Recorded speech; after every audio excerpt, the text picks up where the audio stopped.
Hey guys, this is Palace9 here, back with another video. We're not gaming today, weirdly enough. As you can, judging from the title of the video, we are going to be talking about the recent upgrades I've recently received to my place right here. No games today, of course.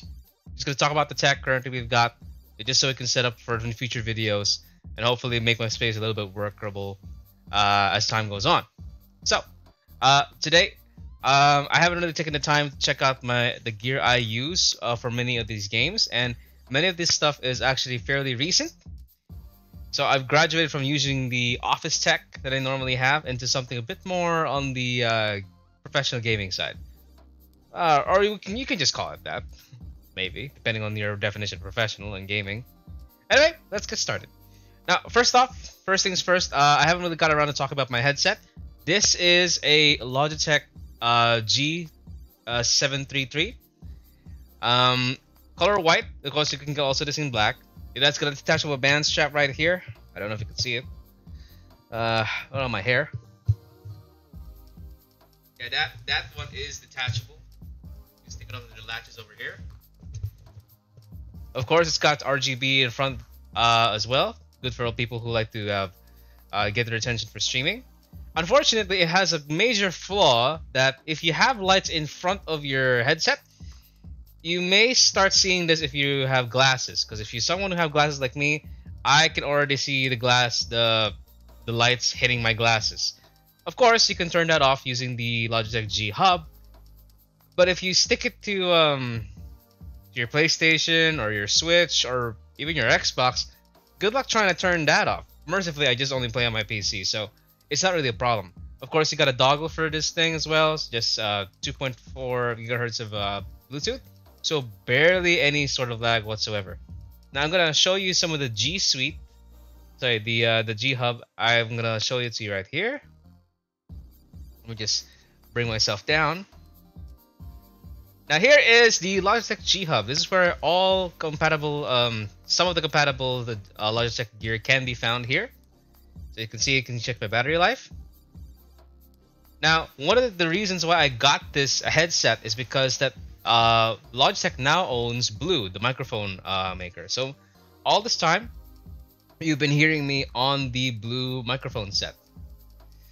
So if I turn this off, now it sounds like a completely lower quality than usual. So Blue really is very beneficial to this kind of headset. So just turn it back on again. There you go.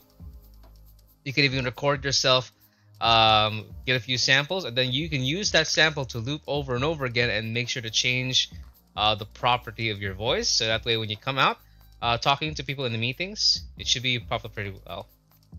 Now let's see. Of course, you got your master volume. We even have Blue presets, so you can change it to an FM station like this. Let's say you're on the radio, or an AM station for it. You could even change it for low voices to high voices, and which one you want to set it up for. Of course, the best preset is always going to be the broadcaster one. Sounds the best to me, and I'm going to be using it for further videos like this. We even have 7.1 surround sound. You could even check the presets to bring the boost up. I have some music here so that you guys can hear this too. Let me just crank it up a bit. There's some bass boost. Cinematic for movies. Communications, in case you want to communicate with your team more. Default is flat, so you can hear more of the sound effects in any game. There's even a dedicated first-person mode and a MOA mode.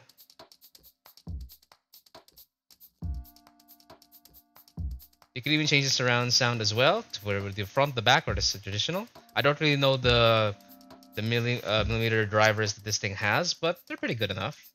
Well, anything's good enough coming from my old ones. And here's where you can change the RGB lighting as well. Cycle it, have a fixed color, you name it, it's got it. You can even turn them off completely to extend the battery life, or if you think the lights distract you. So this should be that. As you can see, I'll turn my brightness down, and I gain an extra 3 hours. But I'll keep it at 100%. All in all, pretty good suite. Let's hide this out for a bit.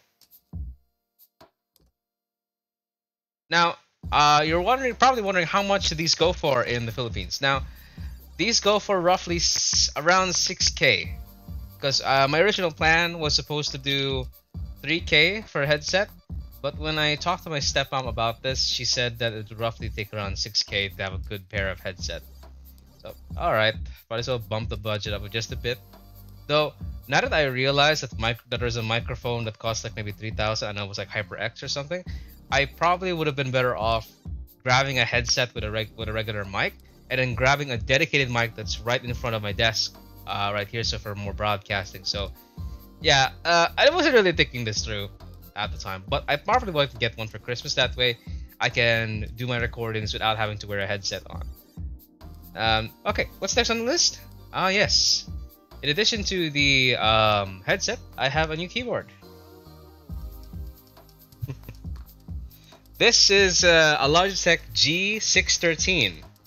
Now, of course, there's no RGB, but I don't necessarily need it. I play in very well lit rooms, so RGB is probably necessary for people who play in very dim lit rooms, just to bring out the color. Mainly, I got this just because for a mechanical keyboard. It has got G-roamer keys as well, so you're gonna hear it's clicking. It's pretty clicking on there. It even has a capability of doing Bluetooth as well as the dongle as well. Now, if you can see on the top right here, if you can see that, that is not Wi-Fi. That is the 2.4 gigahertz dongle. You can plug it into your computer. Very fast, low latency, almost like 1 millisecond. So this is very good for gaming. Of course, there's this little joystick here. I checked the manual for this one. There is no portion of the manual that says what this joystick does. It's basically a gaming mode. Now, it doesn't increase your latency because it's already very good latency to begin with. But I'm gonna lower that down for a bit. All it ever does, this little doodad here, is just simply turn off the Windows button. That's all it ever does, just so you don't accidentally hit it. So I guess it's something to consider. And yeah, that right here, that is Bluetooth. Now, the reason why there's Bluetooth is that you have the capacity to do a smartphone device for this thing. Because if you open up the keyboard here, there's a little hatch where you can put the batteries on. It takes 2 AA batteries. See, like that. And there's a little compartment here on the side. That's where you put your your dongle, 2.4 dongle. Now, what the idea is that not only does this come with a keyboard out the box, it even gives you, check this, a handy dandy cell phone holder.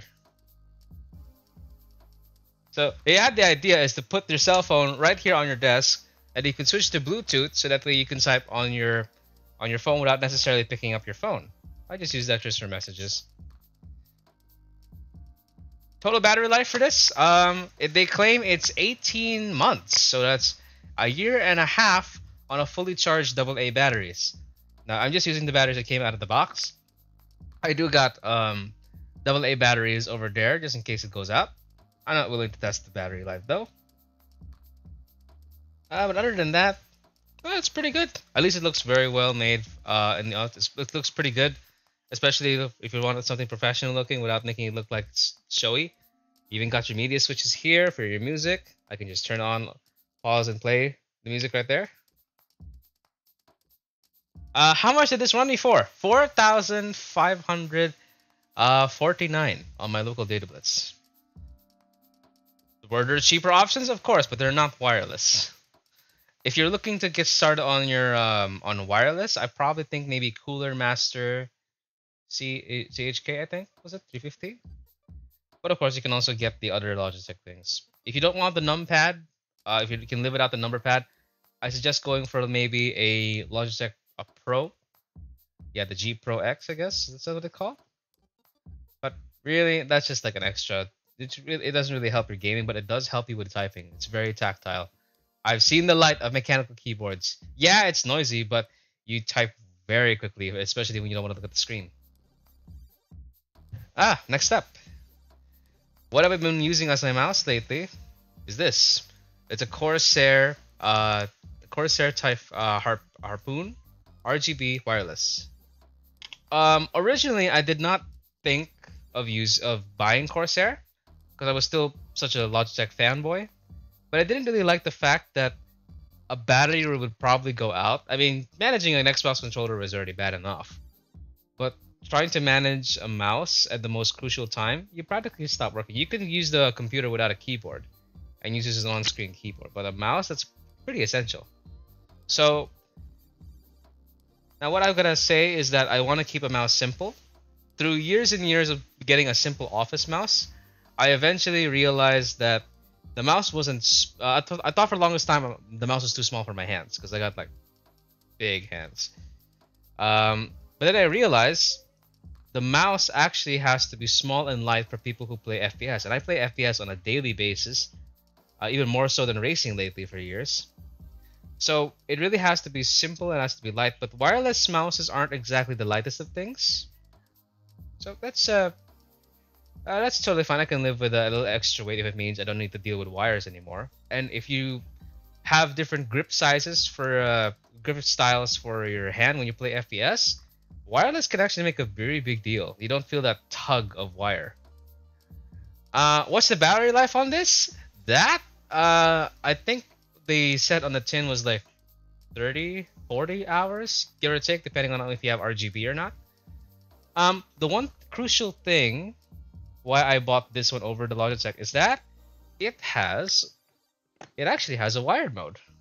So all you gotta do is just plug in the front portion of this doodad to the front, and you can charge it while playing. Yes, it also runs on Bluetooth as well. Same thing as the keyboard. However, you don't need external batteries to get this thing going. So you have wired mode, you have wireless mode, and yes, it's 2.4 gigahertz frequency, so very little lag, roughly 1 millisecond, but it's so quick you won't even notice. So yeah, it does everything I need. I wanted a mouse that can do wired and wireless, that doesn't require batteries, and you can just charge it as you go. So how much did this run for me? 2,795. Yeah, there's cheaper mouses out there. There's a G304, but that's like 1,700, and you need to change the battery, like one AA battery for at least maybe like 250 hours, depending. But if you want a small wired mouse with 2 extra buttons at the side, I'm not sure if you can see that, those sides. It's very dark. You can't be able to see that, but you can. If you play blind with those 2 buttons, you won't even tell which button is from the left or the right. Those are just extra for me. But if you just want a simple mouse like this, that doesn't hurt the budget, you can go for the wired route and just get a Logitech 102. That has RGB, a much brighter RGB than usual. It only costs 880 pesos, and for a slight upgrade for a lightweight mouse, it's pretty good. Of course, you can't have a mouse without a mouse pad, right? This is a Corsair MM350. I did see RGB mouse pads, but remember, RGB is like a complete option to me because I play in well-lit rooms. Though it is pretty cool to see a wire running down your entire pad, lighting the whole thing up. It's medium sized, but it's still kind of big on my desk. Let me just show you if I could take the camera off. Yeah, it's still too big. You see, that's the flap of the edges right here. Those are just the edges there. And then it's also too big over here. So there's like excess give. I don't necessarily need the space. I just need the smoothness. So if this pad costs about 1,095. Is it needed? No. As long as you keep your pad just as there, then that should be fine. But I just wanted to have the same branding, see what the manufacturer originally intended for the mouse itself. So it's something. Something to just a cohesiveness. Okay, so we covered the mouse, covered the keyboard. Of course, you might take a look at the chair. Now, I don't know who made this chair, but they say I found this in Mandaue Foam. I had to replace my other chair because The pillars, you know, the pillars and the legs and the back underneath here, the one that you find the little rollers and all that. Oh god, they can't see it. Okay, okay, let me just twist this around. I need to get myself a dedicated camera.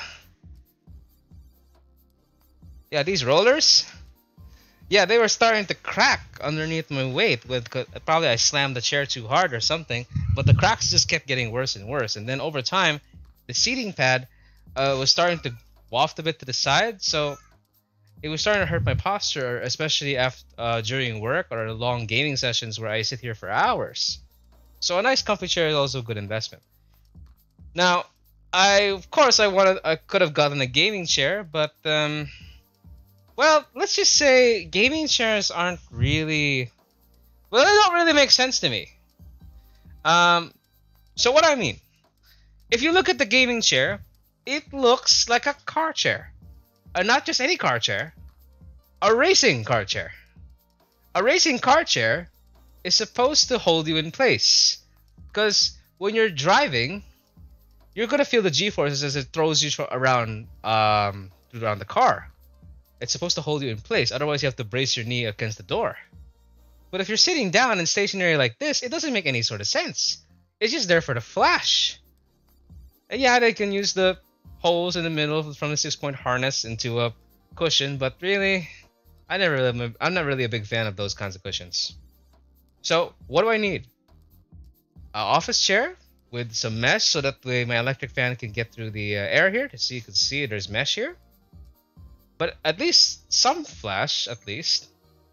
You know, some flair to it. And I found a mixture of both. I have a chair that looks like a gaming chair, but it has all the features of, you know, the styling and some of the mesh features of an office chair. I got the best of both worlds. So as I said, this is from Mandaue Foam. Our price was about 5,850, or somewhere around that. But since it's mid-year sale, I managed to get this for 4,300. Quite a steal. Don't know when the next sale would come, but if you get a chance, stop by our furniture. You never know, a chair might be the next upgrade for you, if it helps you to build your, build your comfort level when sitting out here, especially when you work from home. Of course, you can raise and lower this like any other office chair, but really, I just prefer to keep my my desk high, my chair low, so I can reach it easy without having to lift my arms. And it's so nice to have armrests again. I could sit here much longer than usual. That's pretty much all my upgrades for today. Any future products I would probably get? Well, maybe a new camera. Because right now the camera I have is like a A4 Tech camera. It's just simply 720p and it's like 30 frames per second. So maybe something like 60 frames per second. Maybe like something to match a GoPro or something. That'll be fine. Same resolution. That's totally okay. But maybe the frame rate should be upgraded a bit. But that's just an option. Another option is another pair of headset. Okay, yeah, I know. Hold your horses. I had a headset already, but what exactly am I looking for? As you can see, the headset is a closed design. There's a difference between an open design and a closed design. A closed design like this is great for hearing music, some noise isolation, and it's great for competitive shooting, and for people who like to value sound. Open design, meanwhile, the cap, basically the hub right here, is fully open for the headset. What that means is that you can hear the outside while still wearing a headset, so you can still have conversation with people in the same room. Because every time I call my wife Kai would come and contact me, I have to keep raising my headset like this and say what? So we don't want to get into those kind of awkward situations. So I'm looking for a open cap headset. This would be perfect for open world games. Mainly wide open spaces where you can hear obvious and distance. It actually amplifies how big games are with those kinds of headsets. But you can still hear, you can still talk with your teammates, and you can still hear music. Now I don't exactly know where I can find it. Maybe Razer, but I don't really have a great track record with Razer. I will explain in a future video if Database doesn't get back to me. Corsair, maybe. I'm gonna have to keep looking around. Hopefully something a bit more affordable. But hey, that's what the Q4 holiday sales are for. Now aside from the headset, I also want to get my first microphone. Maybe something that sits here on the desk. Maybe something not too tall. Because if it's too tall, I won't be able to see the bottom portion of my screen, and that's kind of a big deal for me. Maybe a rig that could put something right here that could just extend above me. I'll probably have to need to ask my dad for that. He has like something similar setup back in his court. But I will. PC upgrades? Not really. Maybe a storage space, maybe a bigger SSD. Something to get rid of that really pesky small size to it. Other devices, not too big though. I do have a Switch, but I don't really game on it much. I'm not really sure if I should buy a capture card for that to extend the channel's reach to consoles. It would be a nice investment, but not really something I would go out of my way to play compared to PC. So, yeah, I'll just leave that as a back burner. Something nice to have. Meanwhile, I'm just gonna stick with the PC. It's just way easier to record compared to, you know, consoles. But anyway, guys, that's gonna be it for me. If you wanna, you can pick this up at your local stores if you have any around town, or maybe you can order online. Saves everybody the trouble of having to go outside. Hopefully, maybe some around I can do another video for another update for like a small update between a few videos, just to show you a couple of my upgrades. But for now, probably we'll just stick over to gaming soon. So with all this, I have a game plan that will help me put all of these gear to work. Next up, probably something competitive. Don't know when, don't know how, but I'll think of something. Anyway, guys, hope you enjoyed this little sidetrack video of this new stuff I got recently. Let me know down in the comments, maybe a suggestion on any future purchases. I guess I could put a bucket list. Anyway, we're halfway through the year, and quarter year is when all the sales come in. So I guess I can probably wish something for Christmas, I guess. But either way, that'll be a project for a different time. Leave a like or dislike. Any feedback is good feedback. And thank you so much for tuning on to the video. You could have clicked on any other video, but you decided to stay with me, so I appreciate taking your time out of your day to come check me out. Alright guys, I'll catch you later.